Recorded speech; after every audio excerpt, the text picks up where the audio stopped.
વિદ્યાર્થી મિત્રો, મારી યુટ્યુબ ચેનલમાં તમારું હાર્દિક સ્વાગત છે. આજે આપણે બિઝનેસ એકાઉન્ટ 4 ની અંદર યુનિટ 3 ચેપ્ટર 3 ઓપરેટિંગ કોસ્ટિંગ ભાગ 1 ની અંદર રોડ ટ્રાન્સપોર્ટેશન વિશે આપણે શીખવાનું છે.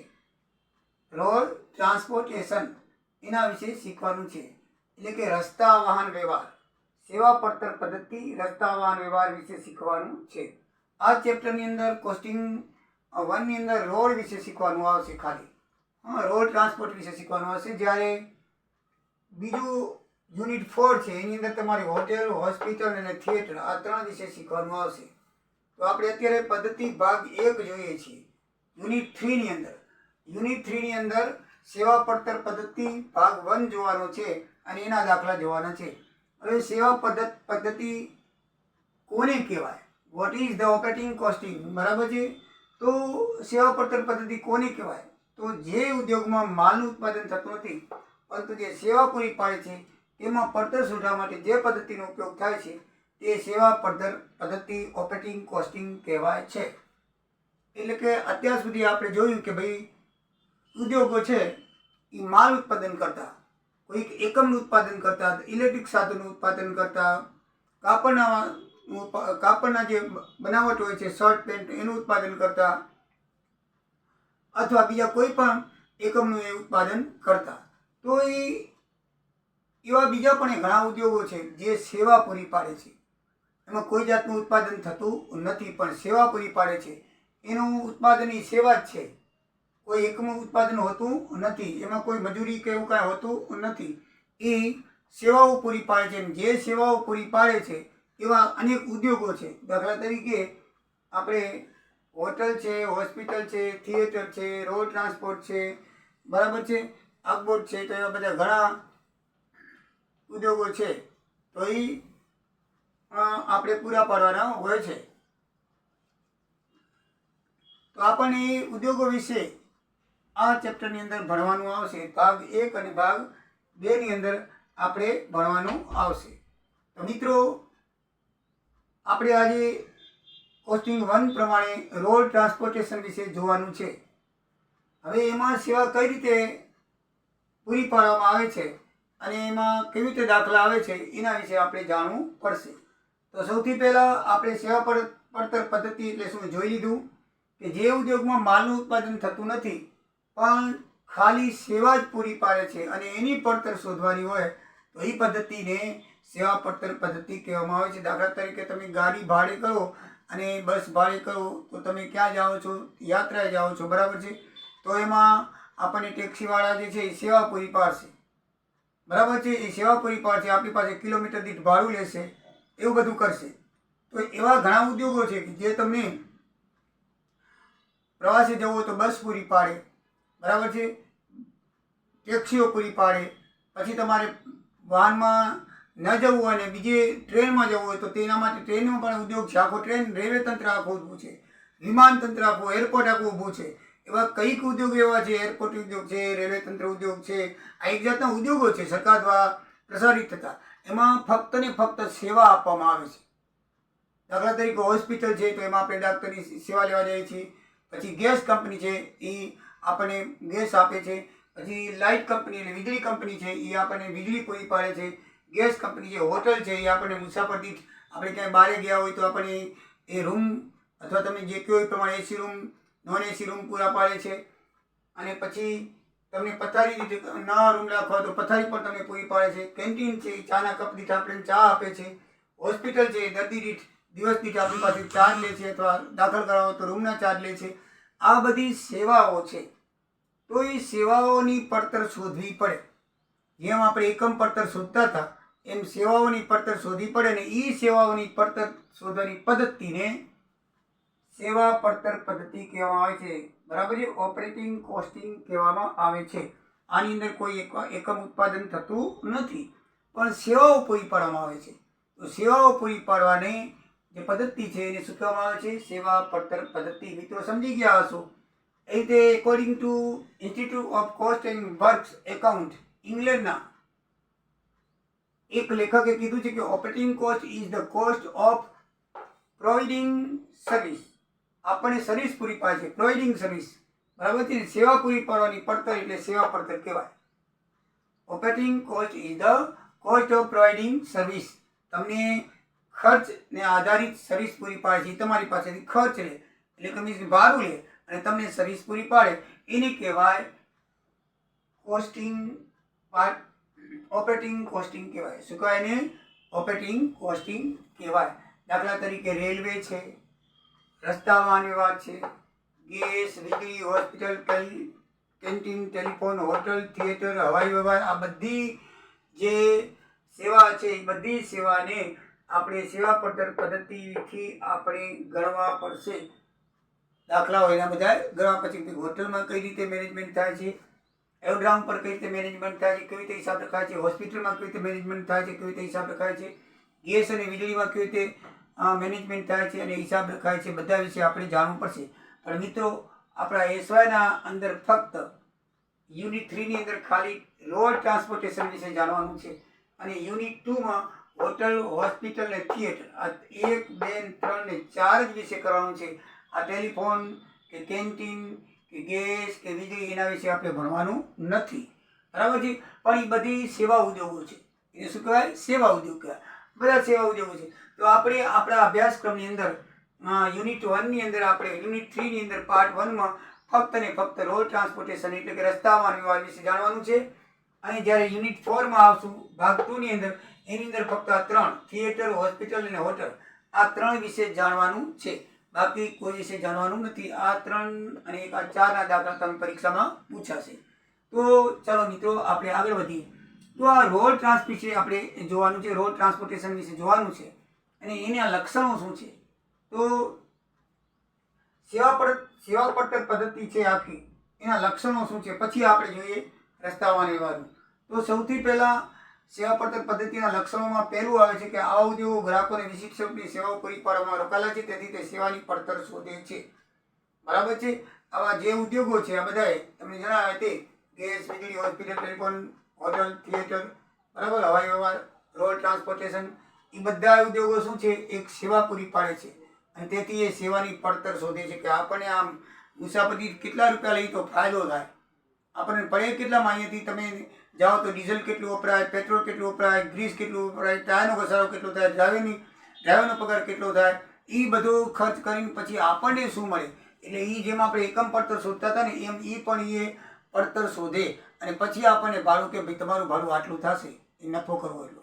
આપણે હજી આગળ જશું ને એટલે આપણે એનું સીટ બનાવવી પડશે કે ભાઈ પેટ્રોલ આટલું વપરાણું, ડીઝલ આટલું વપરાણું, ડ્રાઈવરનો પગાર આટલો, બધું આપણે દાખલામાં એ આવશે અને એ આવ્યા પછી આપણને કેટલો ફાયદો થયો એની પડતર શોધવી પડશે. તો મિત્રો એની પડતર શોધે છે, ગ્રાહકોની વિશિષ્ટ સેવા આપે છે. આવા ઉદ્યોગો સામાન્ય ટ્રક, બસ, વાહન, સ્ટીમર, વિમાન, railway engine, wagon, railway line, generator, hotel મકાન, પછી હોસ્પિટલ મકાન, થિયેટર મકાન, transport service, gas company, canteen વગેરે જેવી કાયમી મિલકતોમાં મોટું રોકાણ કરે છે. આ બધા છે સેવા ઉદ્યોગો છે, બરાબર. ટ્રક, બસ, એ સેવા ઉદ્યોગોમાં રોકાણ બહુ કરવું પડે. હા, આ ટ્રેન ઉદ્યોગ છે, બધા દાખલા તરીકે ટ્રેન છે, કેટલા બધા પાટા જમીન બધી રોકાણ થાય. હોસ્પિટલ મોટા મકાનો બનાવવા પડે, બરાબર છે. એરોડ્રામમાં મોટા એના સ્ટેશન બનાવવા પડે, એરોડ્રામ જેને આપણે કહીએ છીએ વિમાનના, એ સ્ટેશન બનાવવા પડે, મોટા એરોડ્રામ બનાવવા પડે. હોટલમાં પણ ઘણી બધી મોટી બિલ્ડિંગ બનાવવી પડે.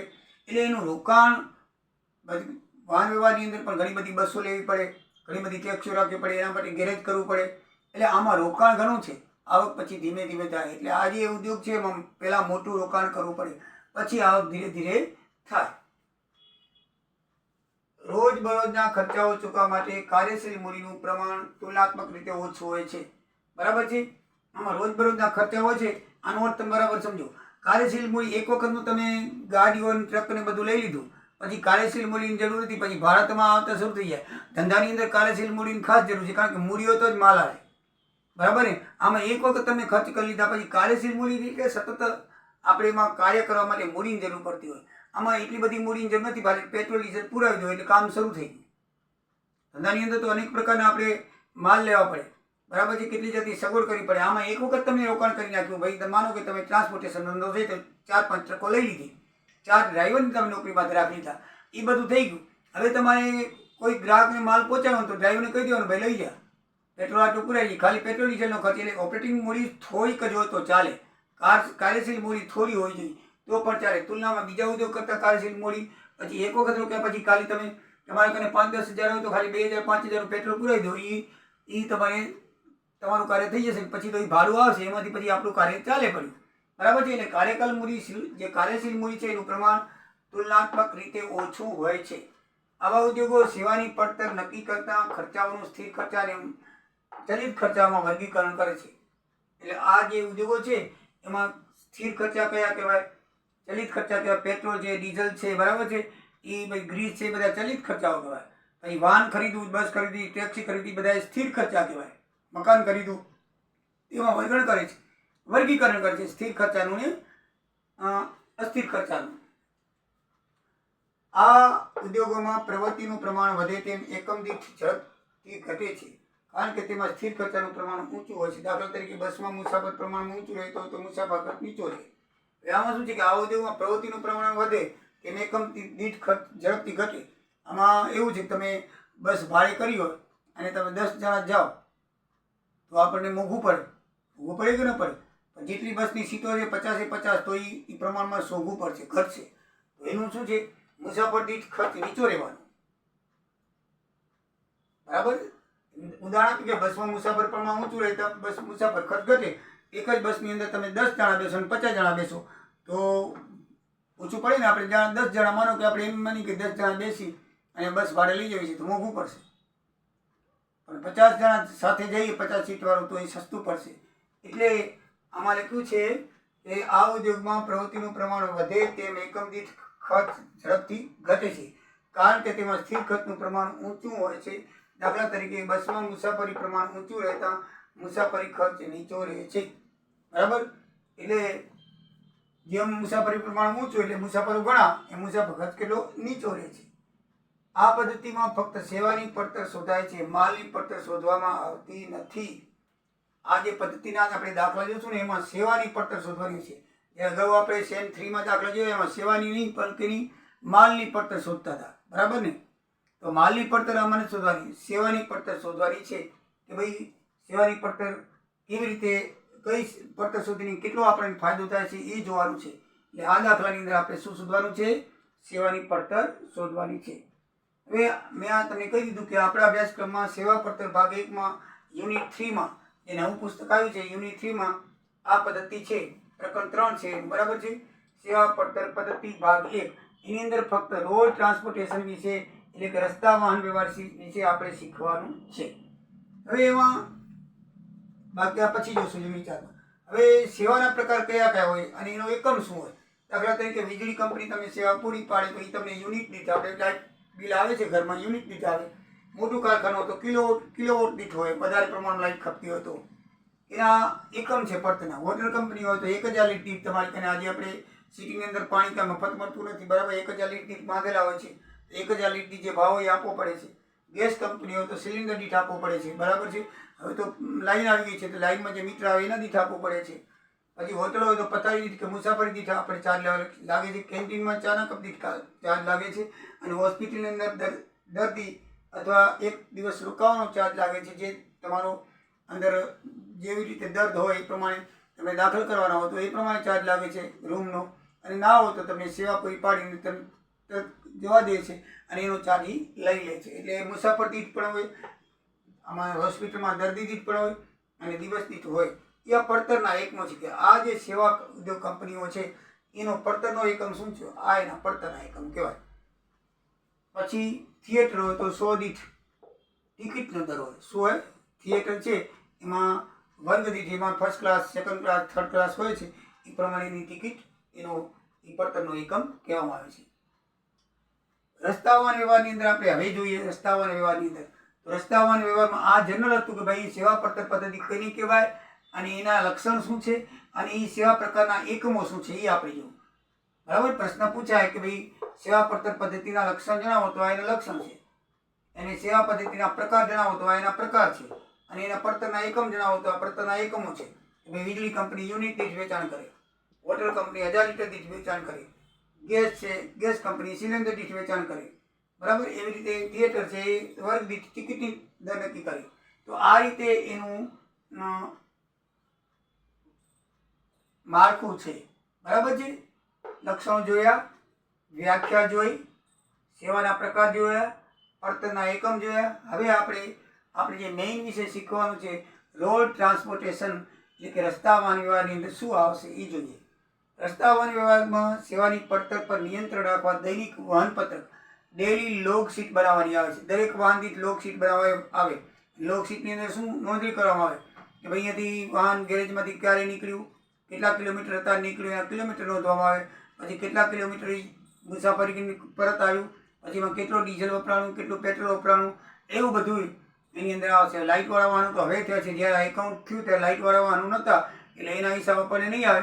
આપણને ખાલી પેટ્રોલ ડીઝલના હિસાબો આવશે. ફરીથી ક્યારેક નવું તમે એસવાય બીકોમ થશે એટલે હવે લાઇટવાળા પણ વાહનો નીકળ્યા છે તો એનો પણ આપણને કેટલોગ બનાવવાનું આવશે. પણ અત્યારે તો આપણે ખાલી પેટ્રોલ ડીઝલ ઉપર જ ભરવાનું છે. એટલે આ વાહનની અંદર આવી રીતે ડેઇલી લોગ શીટ બનાવવાની છે દરેક વાહનમાં. એટલે દરેક વાહનનો આપણે કેટલામાં પડતર પડી, આ વાહન મુસાફરી કરીને આવ્યું તો કેટલા રૂપિયા ખર્ચ થયો અને આપણને આવક કેટલી થઈ એ જાણવા માટે આ ડેઇલી લોગ શીટ બનાવવામાં આવે છે. આ પત્રકમાં વાહન કિલોમીટર ગેરેજથી બહાર નીકળવાનો સમય, પરત આવવાનો સમય નોંધવામાં આવે છે. બીજા વિભાગમાં પૂરું પાડેલ પેટ્રોલ, ડીઝલ, ગ્રીસ વગેરે એને જે ભાગો છે એન્જિનના એને ગ્રીસ ઊંજીન કરવામાં આવે છે, ગ્રીસ ઊંજવામાં આવે છે. બરાબર છે. એ તમે જોયું હશે તો ગ્રીસ વગેરે નોંધ થાય છે. અને ઓફિસમાં દરેક વાહનનું પડતર પત્રક બનાવવામાં આવે છે જેને 3 વિભાગમાં વહેંચવામાં આવે છે. એટલે પહેલો વિભાગ છે વાહન ચલાવવાનો ખર્ચ કેટલો થાય, બીજો નિભાવ ખર્ચ અને ત્રીજો છે સ્થાયી ખર્ચ. તો આ 3 વિભાગની અંદર વહેંચવામાં આવે છે. વાહન ચલાવવામાં જે ખર્ચ થાય તેનો આમાં સમાવેશ થાય છે કે વાહન ચલાવવામાં ખર્ચ શું થયો એ આ વિભાગની અંદર સમાવવામાં આવે છે. દાખલા તરીકે ડ્રાઈવરનો પગાર, પછી પેટ્રોલ, ડીઝલ, ગ્રીસ વગેરે, કિલોમીટર દીઠ કેટલો ટાયર ઘસાણું એનો આ વિભાગની અંદર ખર્ચ કરવામાં આવે છે. વાહન ચલાવવાનો ખર્ચ. પછી નિભાવ ખર્ચ છે તો આમાં સમારકામ. આ નિભાવ ખર્ચની અંદર શું કરવામાં આવે, વાહન નિભાવ્યું તો એને કલર બગડી ગયો તો કલર કરાવવો પડે, પછી કંઈક બગડ્યું તો સમારકામ કરાવવું પડે, પછી રંગ સમારકામ વગેરે જેવો ખર્ચ, રિપેરિંગ ખર્ચ એ આ વિભાગમાં આવે છે. નિભાવ એટલે વાહન નિભાવવાનો ખર્ચ, રિપેરિંગ કરાવવું પડે, બગડી જાય તો રંગ કરાવવો પડે, બગડી જાય તો બરાબર છે એટલે સમારકામ કરવું પડે. એટલે બધું જે છે એ બીજા વિભાગમાં આવે છે. ત્રીજો વિભાગ સ્થાયી ખર્ચ છે. તો વાહન ચાલતું હોય કે નહીં છતાં પણ ખર્ચ ચૂકવવા જ પડે. એવા કયા સ્થાયી ખર્ચ છે? તમે વાહન ભલે રાખી મૂકો તો ભલે અને ચાલુ રાખો તો ભલે, એનો ખર્ચો એ આવે. તો એવા શું છે કે વીમા. તમે વાહનનો વીમો ઉતાર્યો તો તમે ભલે વાહન ચાલુ રાખો કે ન રાખો તો વીમો છે એ ભરવો જ પડે. પછી સરકારના કર છે એ પણ ભરવા પડે. અને અમુક અંશે ડ્રાઈવરનો પગાર માસિક હોય તો વાહન બંધ રાખો તો માસિક પગાર હોય, ડેલી પગાર હોય તો વાંધો ના આવે. પણ માસિક પગાર હોય વાહન ચાલુ રાખો કે ન રાખો, ડ્રાઈવરને પગાર મહિને તમારે આપવો પડે. પછી ગેરેજનું ભાડું, તમે જે ભાડે લીધું ગેરેજ તો એનું ભાડું, પછી સુપરવિઝનનો ખર્ચ. આ બધા ખર્ચ છે ને સ્થાયી છે. વાહન ચાલે કે ન ચાલે પણ તમારે ચૂકવવા જ પડે. તો આમાં એ દાખલા નક્કી કરવું પડશે કે સ્થાયી ખર્ચા કયા છે ને અસ્થાયી ખર્ચા કયા છે. પેટ્રોલ, ડીઝલ બરાબર છે, જે અંદર વપરાય છે ગ્રીસ, વીજળી, આ જે છે એ બધા અસ્થાયી ખર્ચા છે. પણ જ્યારે આ કર, વીમો, ડ્રાઈવરનો પગાર, ગેરેજ ભાડું, સુપરવિઝન ખર્ચ આ બધા સ્થાયી ખર્ચા છે. એ આપણે હજી વિગતે જોઈશું. પણ આ જે 3 વિભાગ પડે છે વાહન ચલાવવાનો ખર્ચ, નિભાવ ખર્ચ અને સ્થાયી ખર્ચ. મિત્રો, વાહન ચલાવવાના ખર્ચની અંદર ડ્રાઈવરનો પગાર, પેટ્રોલ, ડીઝલ કે ગ્રીસ કેટલું વપરાણું એ આવશે. નિભાવ ખર્ચની અંદર સમારકામ આવશે, રંગ કલરિંગ કરવું હોય તો કલર કરવો હોય તો એ આવશે. એટલે કે વાહન નિભાવવાનો ખર્ચ આવશે. કોઈ પણ હોય તો સમારકામ કરવું હોય તે, કલર કરવો હોય તો બીજું કંઈ ઇત્યાદિ હોય તે.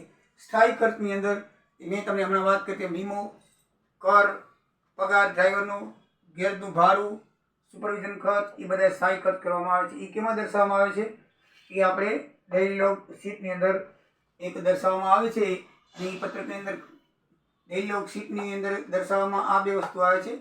અને ઓફિસની અંદર એ પત્રક રાખવામાં આવે છે. અને એ પત્રક 3 ભાગમાં વહેંચવામાં આવે છે. અને 3 ભાગની અંદર જે ખર્ચા કર્યા હોય તે એની અંદર નોંધવામાં આવે છે. અને એ નોંધોની આપણે એક શીટ બનાવવી પડે છે જેને સેવા પડતર પત્રક કહેવામાં આવે છે. સેવા પડતર આ શીટ અલગ છે. આ ડેઇલી લોગ શીટ છે, વાહન પૂરતી છે. અને આ ઓફિસના વાહનમાં જે બધું રાખેલું હોય, ઓફિસમાં દરેક વાહન દીઠ ડેઇલી લોગ શીટ રાખેલી હોય એના ઉપરથી આપણે સેવા પડતરનું પત્રક બનાવવાનું હોય છે. અને કેવી રીતે બનાવવાનું હોય છે તેનો નમૂનો આપણે જોઈએ.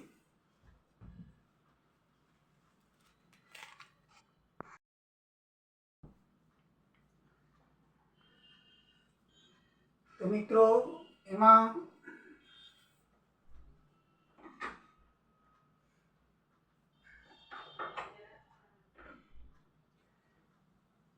બે પત્રકો આવે છે. એક છે ડેઇલી લોગશીટ, દૈનિક મુસાફરી પત્રક. આ કાંઈ દાખલામાં પૂછાતું નથી કે આ ખાલી તમે જાણ ખાતર બનાવેલું છે ને પુસ્તકમાં બને આપેલા છે. આ ખાલી ડેઇલી લોગશીટ છે એ જ્યારે વાહન દીઠ બનાવવામાં આવે છે અને ઓફિસમાં રાખવામાં આવે છે. એ વાહનનો નંબર નોંધવામાં આવે છે, એ વાહન લઈ જતા ડ્રાઈવરનું નામ, એનો રજિસ્ટર્ડ નંબર, એનો લાઇસન્સ નંબર નોંધવામાં આવે છે, કઈ તારીખે લઈ ગયો એ તારીખ દર્શાવવામાં આવે છે. પછી વાહન બહાર ગયાનો સમય, વાહન પરત આવવાનો સમય એ બધું નોંધવામાં આવે છે. અને એની મુસાફરી નંબર નોંધવામાં આવે છે, જે ક્રમ આવતો હોય બુકની અંદર પહેલી બીજી, કયા સ્થળેથી ક્યાં સુધી જવાનું છે. પછી માલ અહીંયાથી કેટલો લઈ ગયો, રસ્તામાંથી કેટલો લીધો એ લખવાનો છે, ટોટલ કેટલા કિલો. અને પછી સમય બહાર એટલે કે ગોદામમાંથી બહાર કાઢી ગયો અને પાછો પરત ક્યારે આવ્યો ગેરેજની અંદર કે ઓફિસની અંદર, જે એનું સ્થાન હોય ત્યાં. પછી કોઈ વિશેષ નોંધ હોય તો એ વિશેષ નોંધ કરવાની. એ મુસાફરી દરમિયાન એને કેટલું પેટ્રોલ, ઓઇલ અને ગ્રીસ આપ્યું. પછી ડ્રાઈવરનો સમય કેટલો એમાં ગયો, કેટલા દિવસ, કે ક્લીનર ભેગો હોય અથવા મેકેનિક ભેગો હોય તો એનો સમય લખવાનો હોય છે. અને જેમ આપણે અગાઉના દાખલામાં ગુમાવેલ સમય આવતો હતો, આમાં પણ ગુમાવેલ સમય છે. દાખલા તરીકે બહુ મોટી સિટી હોય, ટ્રાફિક હોય તો એ સમય બગડે તો કેટલો સમય બગડ્યો. અકસ્માત થવાથી વાહન ઊભું રાખવું પડે, રેખવું પડે, પોલીસ સ્ટેશન લઈ જવાય તો એમાંથી કેટલો સમય પડે. પછી બધી પહાડ ઉપર ચડવાનું હોય કે નીચે ઢોળાવ હોય, ચડાવ ઉતાર હોય, પહાડ ઉપર ચડવાનું મોટું, તો એની અંદર પણ સમય બગડે. અને એને બીજું કોઈ કારણ હોય તો એની અંદર લખવાનું આવે છે. તો મિત્રો આ ડેઇલી લોગ શીટ બનાવવાની હોય છે, એ ઓફિસમાં રાખવાની હોય છે. હિસાબમાં એના ઉપરથી કાંઈ કામ આવતું નથી, પણ એ વાહન છે મુસાફરી કરી અને મુસાફરીમાં કેટલો ખર્ચ થયો અને કેટલો ટાઈમ વપરાણો એની વિગત છે એ અહીંયા લખવામાં આવે છે. માલ સામાનની પણ લખવામાં આવે છે. જ્યારે આની અંદર આપણે દાખલામાં આ શીટ બનાવવાની છે, આ બનાવવાની નથી. બિઝનેસ જે કરીએ છીએ એમાં આપણે જે સેવા પડતરનું પત્રક બનાવીએ છીએ, એનાથી આપણને કિલોમીટર દીઠ કેટલો ખર્ચ થાય એ મળે. એકમ દીઠમાં આપણે એકમ દીઠ ખર્ચ થતો, આમાં કિલોમીટર દીઠ, 1 કિલોમીટર વાહન ચાલ્યું તો કેટલા ખર્ચ પડ્યો આપણને, એના ઉપરથી પછી ભાડું નક્કી થાય આપણને.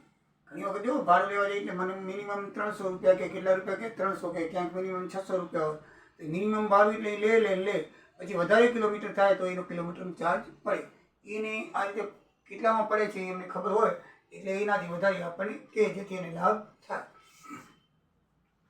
બસનું ભાડું કિલોમીટર દીઠ અલગ હશે, ટેક્સીનું ભાડું તમે જો કિલોમીટર દીઠ અલગ હશે. પછી નાની લક્ઝરી હોય તો એનું કિલોમીટર દીઠ અલગ હશે, ટેક્સીનું બીજું એમાંય નાની મોટી આવે છે, એના પણ બધાના ભાડા કિલોમીટર દીઠ અલગ હોવાના. શું કામ અલગ હોવાના?